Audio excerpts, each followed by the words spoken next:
The chapel was supposed to be empty. Gideon Cole had ridden through Broken Ridge at sunset with nothing more than a need for water and a place to let his mare rest. The town sat quiet in the copper light, too quiet for a Saturday evening, no music drifting from the saloon, no children playing in the dirt streets, just stillness and the low hum of voices coming from the white clapboard church at the end of the lane. He dismounted slow, tying his horse to the post outside the general store. The voices grew louder as he walked closer. Not hymns, not prayer, something else. When he reached the chapel doors, they were cracked open just enough to see inside. And that's when he heard her. "I'm too young," the girl sobbed. "Please, I'm too young." Gideon's hand froze on the door. Inside, the pews had been pushed to the sides. A small crowd stood in a half-circle near the altar, maybe 15 people, all men except for 2 older women in dark shawls who watched with folded arms and flat expressions. At the center of it all stood a man in a black coat and string tie, a Bible tucked under one arm. Preacher Amos Collier. Gideon had heard the name before, years back. A fire and brimstone man who'd moved west after the war, settling into towns like this one where law was thin and mercy thinner. And kneeling on the floor in front of him, wrists bound with rough hemp rope, was a girl who couldn't have been more than 15. Her dress was pale blue, torn at the shoulder. Her dark hair hung loose and tangled around her face. Dirt streaked her cheeks, and her eyes, wide, red, swollen, darted from face to face in the crowd like a cornered animal searching for an exit that didn't exist. "Please," she whispered again, her voice cracking. "I don't want this." Preacher Collier raised a hand, and the room fell silent. "Child," he said, his voice smooth as oil, "you are bound by holy contract. Your father signed the agreement before he passed. You were promised to Brother Dawson here as recompense for debts owed. This is the will of God and the law of men." Gideon's jaw tightened. Standing beside the preacher was a man in his 50s, broad-shouldered, graying at the temples, with a face like weathered leather. He wore a clean shirt and new boots, the kind a man wore when he wanted to look respectable. His eyes never left the girl. "She's a liar," the man said flatly. "Her father owed me 3 years' worth of work. I fed her family through 2 hard winters. I got a right to what's mine." "I didn't agree to this," the girl cried, her voice breaking into a scream. "I never agreed." One of the women stepped forward and struck her across the face. The crack echoed through the chapel. The girl gasped, her head snapping to the side. Blood welled at the corner of her mouth. "You'll speak when spoken to," the woman hissed. "Your father made his choices, now you live with them." Gideon felt something cold settle in his chest. The girl looked up again, her gaze sweeping the room, and for just a moment, her eyes met his through the crack in the door. She didn't say anything, didn't move, but the look in her eyes said everything. "Help me." He should have walked away, should have mounted his horse and ridden on. This wasn't his town, wasn't his fight. He'd learned a long time ago that getting involved in other people's misery only brought more of it down on your own head. But then the preacher spoke again. "Brother Dawson has agreed to take you as his wife, child. You will be cared for. You will have a roof over your head and food in your belly. That is more than most girls in your position could hope for." "I'm 15, she whispered, her voice barely audible now. "I'm too young." "You're old enough to honor your father's debts," Dawson said coldly. He stepped closer, towering over her. "And you'll learn to be grateful." The girl flinched. Gideon pushed the door open. Every head in the room turned toward him. He stepped inside slowly, his boots echoing on the wooden floor. He didn't reach for his gun, didn't raise his voice. He just walked forward until he stood a few feet from the girl, his shadow falling across her trembling frame. "This a private gathering," Preacher Collier said, his tone sharp, "or a stranger's welcome?" Gideon looked at him, then at Dawson, then at the girl on the floor. "Depends," Gideon said quietly. "Is this a wedding or a sale?" The room went silent. Dawson's face darkened. "Who the hell are you?" "Nobody," Gideon said. "Just a man passing through." Then keep passing, Dawson growled. Gideon didn't move. The girl was staring up at him now, her breath coming in short, shallow gasps. Her wrists were raw from the rope, her lips still bled. She looked like she'd been crying for hours. You have family? The preacher asked. No. Then you got no business here. Gideon glanced at the Bible tucked under Collier's arm. Thought a church was supposed to be open to everyone. This is a legal matter, Collier said coldly. Sanctioned B. Why contract and witnessed by the community? The girl's father owed a debt. Brother Dawson is owed recompense. The marriage satisfies both. She's 15, Gideon said. Old enough, Dawson snapped. Gideon's gaze didn't leave the girl. She was shaking now, her whole body trembling like a leaf in the wind. What's your name? He asked her softly. She blinked, surprised. Emma, she whispered. Emma, Gideon repeated. He crouched down slowly, bringing himself to her level. You want this? Her eyes filled with tears. She shook her head. She don't get a choice, Dawson barked. Her father. Her father's dead, Gideon said, his voice cutting through the room like a blade. He stood, turning to face Dawson. So whatever deal he made died with him. Dawson took a step forward, his fists clenched. You got no right. Neither do you, Gideon said. The preacher raised a hand. Enough. This matter is settled. Brother Dawson has the law on his side. The girl will honor her father's contract, or she'll be turned out with nothing. Those are her choices. Gideon looked at Emma again, at the rope around her wrists, at the blood on her lip, at the terror in her eyes. And something inside him, something he thought he'd buried a long time ago, stirred. This ends here, he said quietly. Preacher Collier's expression hardened. You're making a mistake, stranger. Won't be my first, Gideon said. He reached down and pulled a knife from his belt. The crowd tensed. Dawson stepped back, hand moving toward his coat. But Gideon didn't point the blade at anyone. He cut the rope around Emma's wrists. She gasped, pulling her hands free, rubbing at the raw skin. Get up, Gideon said gently. She stared at him, disbelieving. Then slowly she rose to her feet. Dawson's face went red. You son of a... Walk out that door, Gideon told Emma, not taking his eyes off Dawson. Don't stop, don't look back. She's not going anywhere, Dawson snarled. Gideon finally looked at him, and when he did, his voice was low and cold. Yes, she is. Emma didn't move. She stood there, trembling, her freed wrists held close to her chest. Her eyes darted between Gideon and the door, like she couldn't believe escape was even possible. Go, Gideon said again, softer this time. She took one shaky step, then another. The crowd parted slightly, their faces twisted with confusion and anger, but no one moved to stop her. Until Dawson lunged. He was faster than Gideon expected. Big men like that usually were. His hand shot out, grabbing Emma's arm and yanking her back hard enough to make her cry out. You're not leaving, Dawson growled. Gideon moved. He didn't think, didn't plan. He just stepped forward, grabbed Dawson's wrist and twisted. Hard. Dawson grunted in pain and let go, stumbling back a step. Gideon placed himself between the man and the girl. Touch her again, Gideon said, his voice barely above a whisper, and I'll break more than your wrist. Dawson's face went purple. You're a dead man. Maybe, Gideon said, but not today. Preacher Collier stepped forward, his expression calm but his eyes cold. You don't understand what you're doing, stranger. This girl has nowhere to go, no family, no money, no future. Brother Dawson is offering her a life. You're condemning her to starvation. She'll take her chances, Gideon said. Will she? Collier tilted his head, looking past Gideon to Emma. Tell him, child. Tell him what happens to girls like you out there. Tell him how long you'll last on your own. Emma's breath hitched. She didn't answer. Gideon glanced back at her.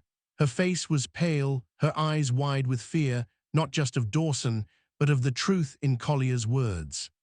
I'll manage, she whispered, though her voice shook. No, you won't, one of the women said coldly. You'll end up in a brothel or worse. At least here you'd have a roof. That's not a roof, Gideon said. That's a cage. Dawson spat on the floor. You think you're some kind of hero. You don't know a damn thing about this girl, about her father, about what he did. Gideon's jaw tightened. Doesn't matter. Doesn't it? Dawson's eyes narrowed. Her father was a drunk and a coward.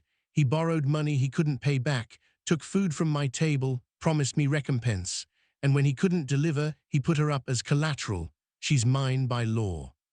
No law makes a child property, Gideon said. Then you don't know much about the law, Collier said smoothly. This is 1869, stranger. 4 years past the war, and the West is still finding its footing. Contracts like this are common, legal, binding. Common doesn't make it right, Gideon said. Right, Dawson laughed bitterly. You want to talk about right? Her father stole from me, lied to me. I fed his family for 3 winters while he drank away every cent he earned. I'm owed. You're owed money, Gideon said, not her. She's all that's left. The words hung in the air. Gideon turned to face Dawson fully now. Then you're out of luck. Dawson's hand moved toward his coat again, but Collier raised a hand, stopping him. Wait, the preacher said. He looked at Gideon, studying him. You seem like a reasonable man, a man of principle, so let me ask you something. He stepped closer. If you take her, what then? Where will she go? What will she do? Gideon didn't answer. You'll ride off, Collier continued, and she'll be alone in a town that won't take her in. She'll have no work, no protection, no future. Is that what you want for her? I want her to choose, Gideon said. She already chose, Dawson snapped. Her father chose for her. Her father's dead, Gideon repeated. And she's alive because of me, Dawson roared. I kept her fed when she should have starved. I gave her a chance, and this is how she repays me. Emma flinched at the sound of his voice. Gideon looked at her again, really looked at her, at the way she held herself, small, hunched, trying to disappear, at the bruises on her arms, at the way her hands shook. And then he saw it. A thin scar along her jawline, faint, old, but unmistakable. His heart stopped. Emma, he said quietly, what's your last name? She blinked, confused. W. Whitfield. The room seemed to tilt. Whitfield. Gideon's mind raced back. 7 years, maybe 8, a farm outside of Silver Creek, a family, husband, wife, 3 kids. The youngest had been a little girl, no more than 7 or 8. She'd fallen from a fence, cut her face on a nail. Gideon had been passing through, helped bandage the wound. The father had thanked him, offered him supper. 2 weeks later, the farm burned. Gideon had heard about it in the next town. Loan sharks, debt collectors. The father had refused to pay, so they torched the place. The mother died in the fire. The father hanged himself a month later. The kids were scattered. Gideon had done nothing. He'd heard the story and kept riding. Your father, Gideon said, his voice rough. Thomas Whitfield. Emma's eyes widened. You knew him. I met him, Gideon said, once. Then you know he was a good man, she whispered. He tried so hard, but after Mama died he just couldn't. Gideon's throat tightened. I was there, he said quietly. Emma frowned. What? The night your farm burned, Gideon said. I was in Silver Creek. I heard about it the next morning, about your mother, about the men who did it. He paused. I didn't do anything. The room went silent. Emma stared at him, her expression unreadable. I kept riding, Gideon said. I told myself it wasn't my fight, that I couldn't save everyone. His voice dropped. I was wrong. Emma's lip trembled. Why are you telling me this? Because I owe you, Gideon said. I owed your family, and I'm done running from that. Dawson sneered. Touching, real touching, but it don't change a damn thing. Gideon turned to him. It changes everything. He looked at Collier. You want to talk about debts? Fine, Her father's debt is paid, I'm paying it. Dawson laughed. With what? You got $300 in your pocket. No, Gideon said, but I got enough to make sure you never touch her again. Collier's expression darkened. You're making enemies, stranger. Good, Gideon said. I prefer knowing where I stand. He turned to Emma. Come with me. She hesitated. Why would you do this? Because I didn't do it before, Gideon said, and I should have. Emma looked at him for a long moment. Then, slowly, she nodded. Gideon took her arm gently and led her toward the door. Behind them, Dawson's voice rang out, cold and sharp. You walk out that door, Cole, and you're a dead man. You hear me? Dead. Gideon didn't look back. They stepped into the evening air, and the chapel doors swung shut behind them. The night came fast. Gideon led Emma to the edge of town, where his mare waited. He untied the reins and handed her a canteen. She drank in small, shaky sips, her eyes darting back toward the chapel. They'll come, she whispered. I know, Gideon said. Dawson won't let this go, and Preacher Collier, she trailed off, shivering despite the warm air. He runs this town. People listen to him. They'll believe whatever he says. Gideon checked his revolver, then slid it back into his holster. Let them come. Emma looked at him, her expression caught between fear and something else, hope maybe, or disbelief. Why are you doing this? You don't even know me. I know enough, Gideon said.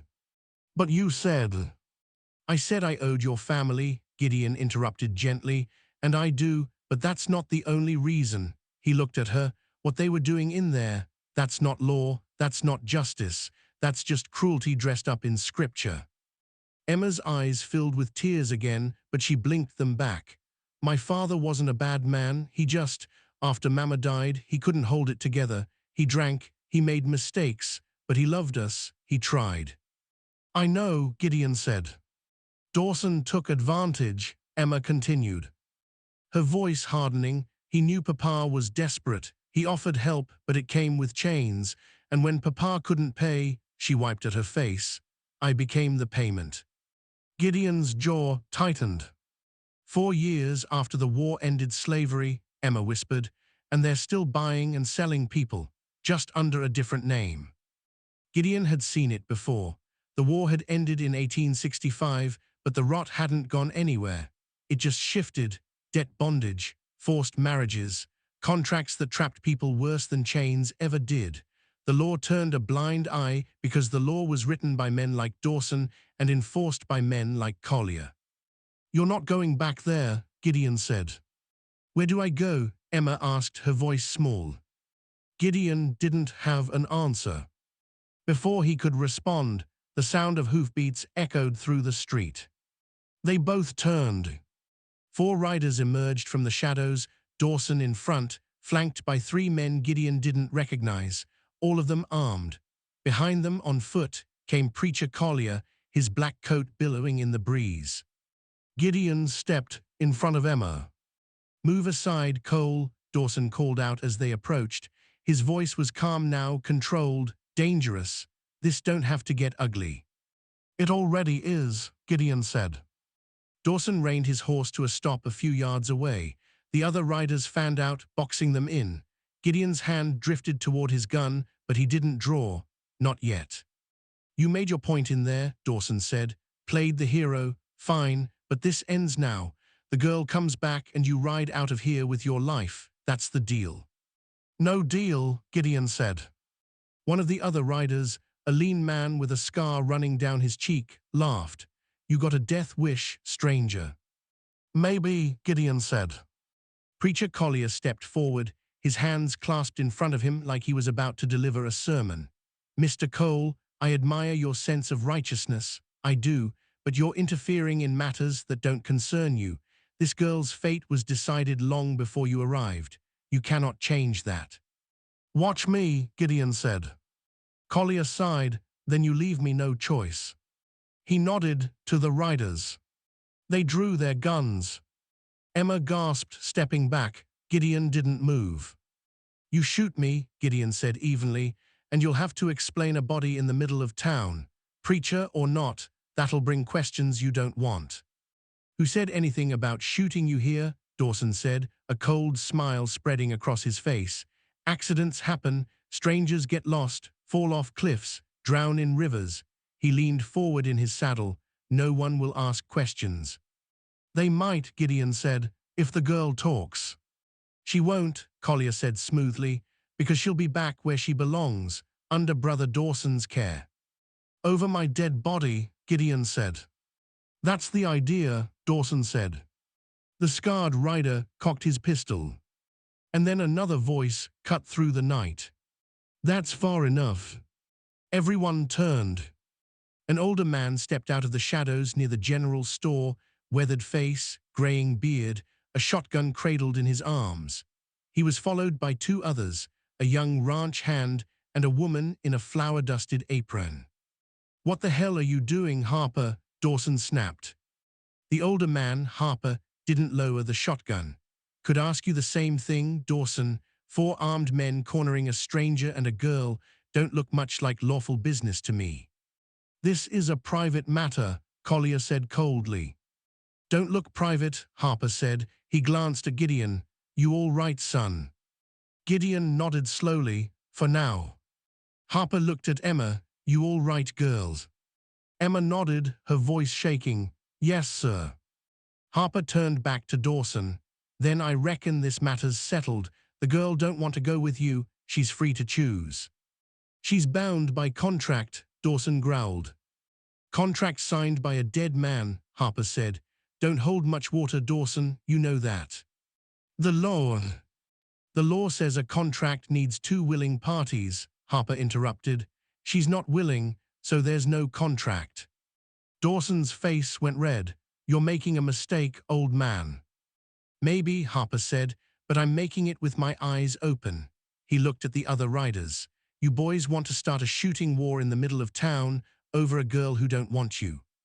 The riders exchanged glances. The scarred man lowered his pistol first, then the others. Dawson glared at Harper, then at Gideon. This isn't over. Yeah, Gideon said quietly, it is. Dawson spat on the ground, then jerked his reins and rode off. The other riders followed. Preacher Collier lingered for a moment, his eyes cold and unreadable. You've made a powerful enemy today, Mr. Cole, he said softly. I've had worse, Gideon said. Collier turned and walked back toward the chapel, his black coat disappearing into the dark.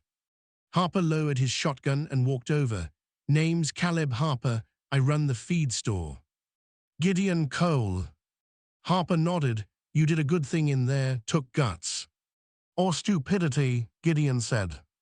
Harper smiled faintly. Sometimes they're the same thing. He looked at Emma. You got somewhere to go, girl. Emma shook her head. Harper glanced at the woman beside him. She nodded. Come on, Harper said. You can stay with us tonight. We'll figure out the rest tomorrow. Emma looked at Gideon, uncertain. Go, Gideon said gently. You'll be safe. She hesitated, then nodded. Harper led her away, the others following. Gideon stood alone in the street, the night settling around him like a heavy blanket. He knew Dawson wasn't done. But for now, the girl was safe. And that was enough. Morning came slow. Gideon woke to the sound of a rooster crowing somewhere down the street. He'd spent the night in the livery stable, bedded down in the hay next to his mare. It wasn't comfortable, but it was quiet, and he'd learned a long time ago to take what rest he could when it came. He saddled his horse and stepped outside into the pale light.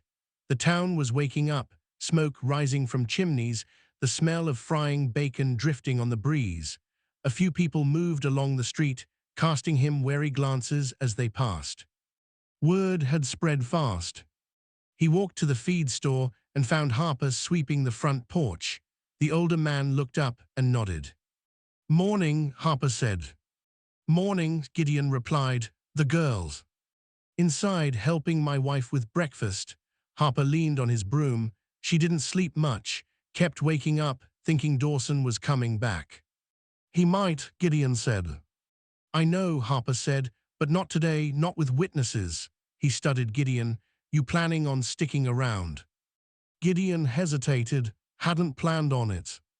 Harper nodded slowly. Figured, you got that look about you, the kind of man who doesn't stay in one place too long. Something like that, Gideon said. She's going to need help, Harper said quietly. Finding work, getting on her feet, can't stay with us forever. I know, Gideon said. Harper was silent for a moment. Then he said, you told her you knew her father. Gideon nodded. She tell you what happened after the fire? Some of it, Gideon said. Harper sighed. Her father hung himself in Dawson's barn. Dawson found him, claimed it was payment for the debt, said Thomas owed him so much, even his life wasn't enough to cover it, so he took Emma instead. Harper's jaw tightened. Law didn't do a damn thing, said it was a legal contract, said Dawson was within his rights. Gideon felt that cold weight settle in his chest again. Law's a funny thing out here, Harper said. Sometimes it protects people, sometimes it just protects the men who write it. Yeah, Gideon said. Harper looked at him. You don't have to stay, but if you do, she could use someone in her corner, someone who isn't afraid of Dawson. I'm not a hero, Gideon said. Didn't say you were, Harper replied, just said she could use you. Before Gideon could respond, the door opened and Emma stepped out. She looked different in the daylight, cleaner. Her hair was braided, her face washed. She wore a simple dress that Harper's wife must have given her, but her eyes still held that same wariness, the look of someone waiting for the next blow. Morning, she said softly. Morning, Gideon replied. She glanced at Harper, then back at Gideon. Mr. Harper says you're leaving. Gideon didn't answer right away. I don't blame you, Emma said quickly. You already did more than anyone else would have. I wanted to say thank you before you go.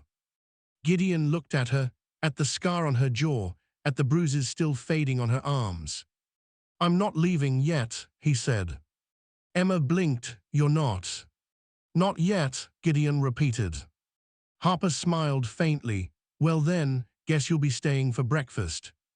They sat at a small table in the back of the feed store, Harper, his wife Margaret, Emma and Gideon. The meal was simple, eggs, biscuits, bacon, but it was warm and it was shared, and for a moment the tension eased. Emma ate slowly, like she wasn't used to having enough food. Margaret watched her with the kind of quiet concern that only mothers seem to carry, even for children who weren't their own. You've got good hands, Margaret said, nodding toward Emma. You know how to sew. Emma nodded. Mama taught me before she. Good, Margaret said gently. Mrs. Brennan at the dress shop might have work for you. She's been looking for help. Emma's eyes widened. Really? Really, Margaret said. I'll talk to her this afternoon. Emma looked like she might cry again, but this time it wasn't from fear. Thank you, she whispered. Margaret reached across the table and squeezed her hand. You're going to be all right, child. After breakfast, Gideon stepped outside. Emma followed. They stood on the porch, watching the town move around them. A wagon rolled past. A dog barked in the distance. Life continuing. Why didn't you leave? Emma asked quietly. Gideon leaned against the railing. Because I should have helped your family the first tea. And I didn't. That wasn't your fault, Emma said. Doesn't matter, Gideon said. I could have done something, I chose not to. Emma was quiet for a moment. Then she said, my father made his own choices, bad ones sometimes, but they were his, not yours. Maybe, Gideon said, but I'm done walking away. Emma looked at him, something unreadable in her expression. You think that makes up for it? No, Gideon said honestly, but it's a start. She nodded slowly. I was so angry at him, for so long, for leaving us, for giving up, her voice cracked. But I think I understand now. He was just tired and broken, and he didn't know how to fix it. Gideon didn't say anything, just let her talk. I'm scared I'll end up like him, Emma whispered. Broken. You won't, Gideon said. How do you know? Because you're still fighting, Gideon said. That's more than most people do. Emma wiped at her eyes. I don't feel like I'm fighting, I feel like I'm just surviving. Sometimes, Gideon said, that's the same thing. So let me ask you something. If you were in that chapel, watching what was happening to Emma, would you have walked through those doors? Would you have cut those ropes, knowing it might cost you everything? Or would you have kept riding, telling yourself it wasn't your fight? Pour yourself a cup of coffee, think about that. And if you're still with me, tap that subscribe button so you don't miss how this ends.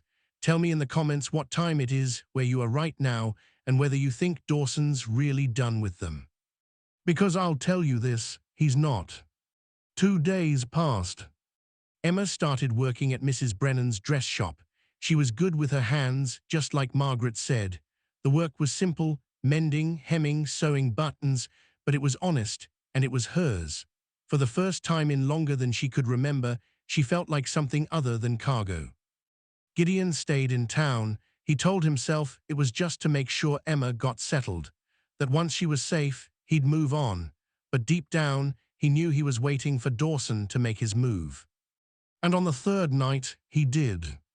Gideon was at the livery stable, checking on his mare, when he heard the commotion. Shouting, the sound of breaking glass. He stepped outside and saw smoke rising from the far end of town. Harper's feed store. He ran. By the time he got there, a small crowd had gathered. Flames licked at the side of the building, orange light dancing against the night sky. Harper stood in the street, his face pale, his hands shaking. Margaret clutched his arm, her eyes wide with fear. Emma, Harper said when he saw Gideon. She was inside, upstairs. Gideon's heart stopped. She went up to get some fabric for Mrs. Brennan, Margaret said, her voice breaking. The fire started so fast. Gideon didn't wait to hear the rest. He charged toward the building. You can't go in there, someone shouted. He ignored them. The heat hit him like a wall as he pushed through the front door. Smoke filled the air, thick and choking. He pulled his bandana over his mouth and moved deeper inside, calling Emma's name. Emma! No answer. He found the stairs and climbed, the wood creaking under his weight. The smoke was worse up here, the air almost unbreathable. He moved through the narrow hallway, checking each room. And then he found her. She was in the back room, crouched on the floor, coughing. Her face was streaked with soot, her eyes streaming. She looked up when she saw him. Gideon! Come on, he said, grabbing her arm and pulling her to her feet. They stumbled back through the hallway, the flames climbing the walls around them. The stairs groaned as they descended, and for a moment, Gideon thought the whole structure might collapse. But they made it. They burst out into the street, gasping for air. The crowd erupted in cheers. Harper and Margaret rushed forward, pulling Emma into their arms. Thank God, Margaret sobbed. Gideon bent over, hands on his knees, coughing. When he looked up, he saw Dawson standing at the edge of the crowd, his expression unreadable. Their eyes met. Dawson turned and walked away. The fire was put out before it spread to the other buildings. Harper's store was damaged, but not destroyed. The town rallied, men brought buckets, women brought water, and by dawn, the flames were gone. But everyone knew what had happened. Dawson had sent a message. The next morning, Gideon found Harper sitting on the steps of his burned shop, staring at the charred wood. I'm sorry, Gideon said. Harper shook his head. Not your fault. It is, Gideon said. Dawson did this because of me. He did it because he's a bastard, Harper said. That's got nothing to do with you. Gideon sat down beside him. I should go before he does something worse. You leave and he wins, Harper said. Is that what you want? Gideon didn't answer. Harper looked at him. You know what the difference is between you and Dawson. What? Are you? Feel guilty, Harper said. He doesn't. That afternoon, something unexpected happened. A group of men rode into town, old ranch hands, farmers, a few shopkeepers. They gathered in the street outside the feed store, and when Gideon stepped outside, one of them called out. Harper told us what happened, the man said. He was older, with a weathered face and calloused hands. Said you stood up to Dawson, said you saved the girl. Gideon frowned. What's your point? Our point, the man said, is that we're done letting Dawson run this town like he owns it. We are done letting Collier twist the law to suit men like him. He looked around at the others. We've been afraid too long, but if you're willing to stand, stranger, then so are we. Gideon stared at them. You don't even know me. Don't need to, the man said. We know Dawson, and we know which side we're on. They confronted Dawson that evening. It wasn't a fight, wasn't a shootout. It was just a crowd of people, 20, maybe 30, standing in front of Dawson's ranch, refusing to leave. Dawson came out onto his porch, his face red with rage. What the hell is this? This is us telling you it's over, Harper said. The contract, the threats, the fire, it's done. You got no right. We got every right, Harper said. This is our town, Dawson, not yours. Dawson looked at Preacher Collier, who stood off to the side, his expression unreadable. Tell them, Dawson said, tell them the law's on my side. Collier was silent for a long moment. Then he said, the law requires willing parties, Brother Dawson. The girl is not willing. The contract is void. Dawson's face went white. You. It's over, Collier said quietly. For a moment, Gideon thought Dawson might draw his gun. But then he saw the crowd, the sheer number of them, and something in him broke. He turned and went back inside, slamming the door behind him. 3 weeks later, Emma stood outside Mrs. Brennan's dress shop, a broom in her hands. The town had returned to normal, or as close to normal as it ever got. Dawson kept to himself. Collier preached on Sundays, but his words carried less weight now. Gideon packed his saddlebags and prepared to leave. Emma found him at the livery stable. You're going, she said. Yeah, Gideon said. Thank you, Emma said, for everything. Gideon looked at her, at the girl who'd been on her knees in that chapel, begging for mercy. She stood taller now, stronger. You're going to be all right, he said. I know, Emma said. She smiled, small but real. Because of you. No, Gideon said, because of you. He mounted his horse and rode out of Broken Ridge, the sun setting behind him. He'd carry the memory of that chapel with him for the rest of his life, but this time he wouldn't carry the guilt. He'd done the right thing. And that was enough. Years later, people in Broken Ridge would still talk about the night the feed store burned and the stranger who stood up to Dawson. They'd talk about how the town came together and how a 15-year-old girl learned to stand on her own. And somewhere on the trail, Gideon Cole would ride under wide skies, knowing that some debts could be paid after all.